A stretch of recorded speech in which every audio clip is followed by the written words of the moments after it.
July charter করছেন, একটা ঐকমত্য কমিশন তৈরি হয়েছে এবং সেই কমিশনের 3 মাসের চর্চার শেষে এখন একটা সনদ স্বাক্ষরিত হবে আগামী 17 তারিখে।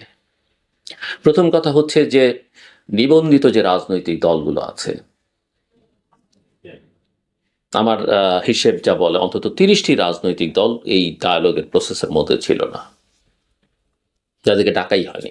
আচ্ছা, 30টির মধ্যে আপনি ধরেন যে আওয়ামী লীগকে সরকারি আদেশে, নির্বাহী আদেশে তার কার্যক্রম স্থগিত করা হয়েছে, আওয়ামী লীগকে আপনি বাদ রাখলেন, বাকিরা নেই।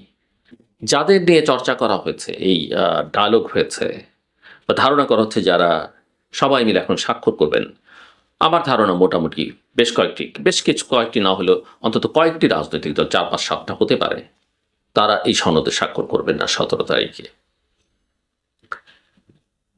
এবং পরিস্থিতি জটিলতা দেখেন, আমি নিজে যখন সরকারকে নিরপেক্ষ বলি না, অনেকে অসন্তোষ প্রকাশ করেছে।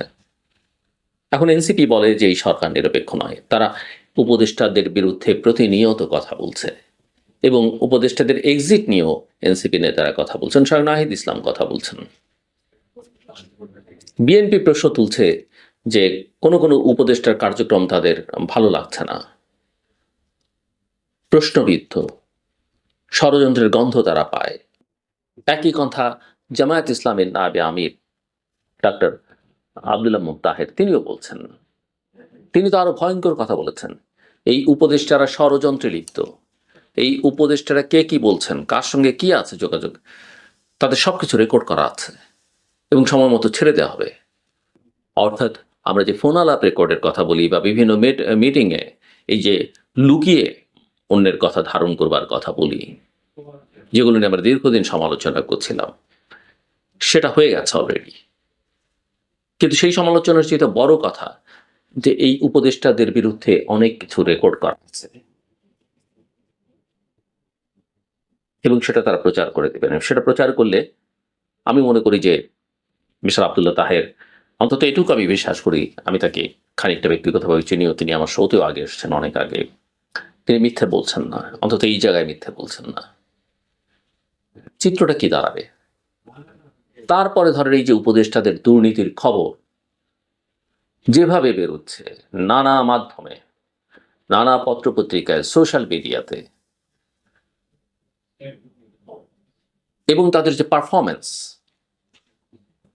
এবং তাদের একটা বড় অংশই যে কোনো দিন আপনি বিবেচনা করলে দেখবেন দেশের বাইরে। কেন তারা দেশের বাইরে? কি তারা অর্জন করছেন? কি দেশের জন্য নিয়ে আসলেন?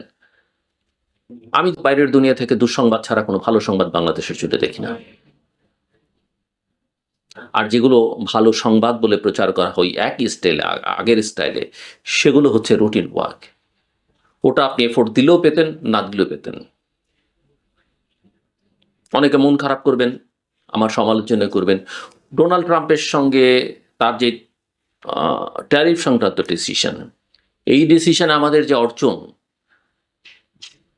প্রত্যেকে কমিয়ে কত আনা হচ্ছে, আমি মনে করি না এটা আমাদের নেগোসিয়েশনের ফল।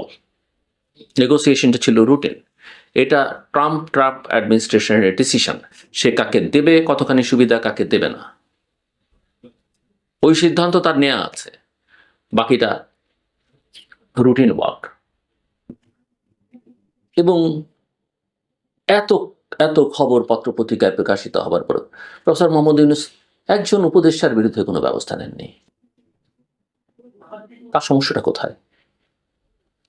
সমস্যা কি এটা যে তিনি আসলে এইসব বিষয় নিয়ে খুব একটা ভাবছেন না, তিনি নিজের প্রতিষ্ঠানগুলোর সুযোগ সুবিধা গুছিয়ে নেওয়াটাই তার প্রধান কাজ? বা 14 মাসে 14 বার বিদেশ সফর, তার মধ্যে দুটো তিনটা মাত্র রাষ্ট্রীয় সফর, দেশের অর্থ ব্যয় করে? আমি জানি না সেই কারণে তিনি করছেন কিনা, বাট সবার মধ্যে এক ধরনের নাইভিটি, কি বোঝেন না কিছুই, সব শিশু সুলভ আচার আচরণ। কিন্তু শিশুরা আবার অন্যায় অপকর্ম থেকে নিজেকে একজনও দূরে রাখছেন না। কথাবার্তায়, আচরণে 53 বছরে 54 বছরে কিছু হয়নি যারা বলছেন 1 বছরে পারবেন না, কিন্তু লুটপাট দুর্নীতি সেটা তো ঠিকই করতে পারলেন। আসেন এবার সবচেয়ে ভয়ঙ্কর জায়গা যেটা এখন তৈরি হচ্ছে দেশের জন্য, সবচেয়ে দুর্ভাবনার বিষয়, সেটা হচ্ছে আমাদের স্বাধীনতা সার্বভৌমত্ব রক্ষার যে প্রতিষ্ঠান, সেনাবাহিনীকে বিতর্কের মধ্যে ঠেলে দেওয়া হচ্ছে, সেনাবাহিনীকে এক ধরনের অস্থিরতার মধ্যে ঠেলে দেওয়া হচ্ছে। আমরা কোনো অবস্থাতেই ৭৫-এর পুনরাবৃত্তি চাই না। আমরা আমাদের সেনাবাহিনী সুশৃঙ্খল, ইয়েস, কথা বলতে দ্বিধা নেই। আমি বিশ্বাস করি আমাদের সেনাবাহিনীর যারা আছেন তারাও এতে মন খারাপ করবেন না বা অস্বীকার করবেন না যে সেনাবাহিনীর কতিপয় সদস্যের বিভিন্ন সময় সেই স্বাধীনতা উত্তর কাল থেকেই পর থেকেই কারো কারো ভূমিকা সেনাবাহিনীকে প্রশ্নবিদ্ধ করেছে, বিতর্কিত করেছে। তাদের কারো বিচার হয়েছে, কারো বিচার হয়নি। বিচারটা হওয়া দরকার, কিন্তু সেটা অফকোর্স সেনাবাহিনীর শৃঙ্খলা বজায় রেখে তার আইনের মধ্য থেকে সেটা করা উচিত। এই প্রতিষ্ঠান যদি অস্থির হয়ে ওঠে, এই প্রতিষ্ঠানের ভেতরে যদি অস্থিরতা তৈরি হয়, আমাদের দেশের জন্য ভয়ানক বিপদ ডেকে আনবে। যদিও আমি বিশ্বাস করি এবং মনে করি যে মানুষকে আশা জাগিয়ে রাখা, উৎসাহ দেওয়া, অনুপ্রাণিত করা, ইতিবাচক কথাবার্তা বলা, সেগুলো আমাদের মতো যারা আমরা কথাবার্তা বলি তাদের প্রধান কাজ। কিন্তু জোর করে সেটা করা আমার মনে হয় খুব একটা ভালো কাজ নয়। সেটা আরো জটিল করে তোলে সমস্যাকে, এবং দেশবাসীকেও বা যারা আমাদের কথা শোনেন তাদেরকে বিভ্রান্ত করা হয়। আমি অনেকদিন ধরে বলছিলাম যে এই সরকারের অধীনে খুব ভালো নির্বাচন আশা করা সম্ভব নয়, উচিত নয়, এবং নির্বাচনটা আমি ফেব্রুয়ারিতে দেখি না। আমি আমার কথা থেকে একদমই সরে যাইনি। আমি ফেব্রুয়ারিতে নির্বাচন দেখি না। যদি কোনো নির্বাচন হয়ও সেটা আসলে কোনো মানদণ্ডেই একটা নির্বাচন হবে, একটা ফার্স্ট সিলেকশন হতে পারে, এবং এই নির্বাচনের ফলাফলও যেভাবে দেখছেন সেভাবে হবে মনে করবার কোনো কারণ নেই। এবং নির্বাচনের দিনও ভণ্ডুল হয়ে যাবার আশঙ্কা আছে, অনেক ক্যাজুয়ালিটির আশঙ্কা আমি করি। এবং যে কথা আমি শুরু থেকেই বলছিলাম, আমি আবারও পরিষ্কার করি, কোনো রাজনৈতিক দলের সঙ্গে আমার কোনো সম্পর্ক নেই। আমি কখনো রাজনীতি করব না। ছাত্র জীবনে করেছি, ছাত্র জীবন ছেড়েছি। বিএনপি দিন যত যাবে তার গ্রাউন্ড সে লুজ করবে এবং তার সম্ভাবনাটা নষ্ট হয়ে যাবে, এবং ফেব্রুয়ারিতে নির্বাচন হলে সেটা আমার ধারণা ফলাফলের মধ্য দিয়েও প্রকাশিত হতে পারে। এর বেশি কিছু আমি বললাম না, বলাটা উচিত হবে না এখন আমার।